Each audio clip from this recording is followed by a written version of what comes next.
Hello दोस्तों, આજે મારી રસોઈમાં આપનું સ્વાગત છે। તમે દરરોજ એકને એક શાક ખાઈને કંટાળી ગયા હોય તો આજે આપણે નવું શાક કંઈક બનાવીએ છીએ। તેના માટે મેં તેલ લીધું છે, 2 ચમચી જેટલું તેલ પાડ્યું છે અને 1 ચમચી જેટલું ઘી નાખ્યું। ઘી ના હોય તો તમે બટર પણ ઉમેરી શકો છો। હવે અડધી ચમચી જેટલું જીરું ઉમેરીશું।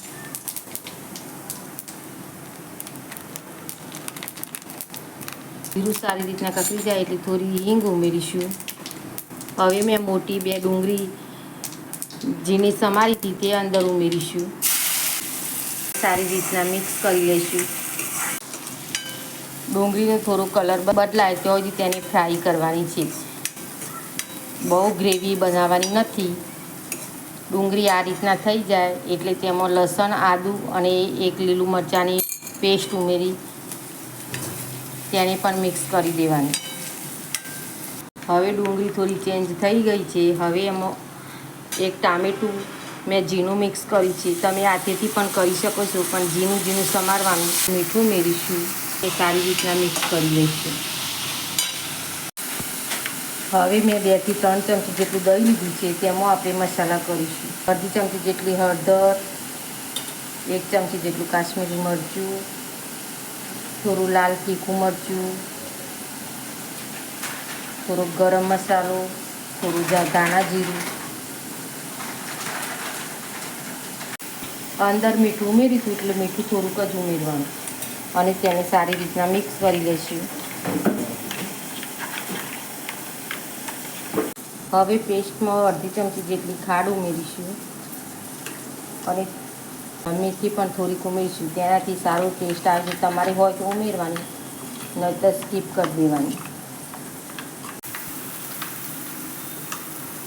હવે આ ટામેટાં પણ સારી રીતના કૂક થઈ ગયા છે। હવે તેમાં આ મિક્સ કરેલો મસાલો અંદર ઉમેરી અને સારી રીતના મિક્સ કરી લે।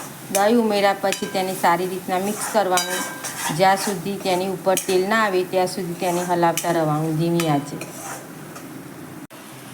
હવે જુઓ, દહીં અને ટામેટાને બધી સારી રીતના મિક્સ થઈ ગઈ છે અને ઉપરથી તેલ છૂટી ગયું છે। હવે તેમાં થોડુંક જ પાણી ઉમેરવાનું। હવે તેને સારી રીતના મિક્સ કરી અને થોડી વાર ઉકળવા દેવાનું। હવે પાણી ઉકળે એટલામાં આપણે એક આ મસાલો તૈયાર કરવાનો છે।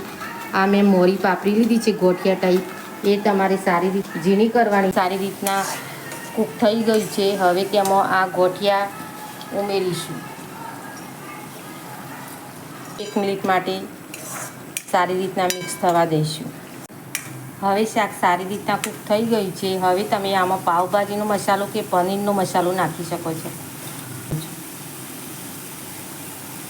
હવે તેને સારી રીતના મિક્સ કરવાનું। હવે ગેસને બંધ કરી દઈશું। દોસ્તો જુઓ કેવું સરસ શાક બન્યું છે। આ રીતનું શાક તમે કોઈ વાર બનાવીને ખાઈ જોજો। આ શાકની રેસીપી તમને કેવી લાગી? જો સારી લાગી હોય તો લાઈક કરજો, સબસ્ક્રાઈબ કરજો અને વિડીયોને વધુ શેર કરજો।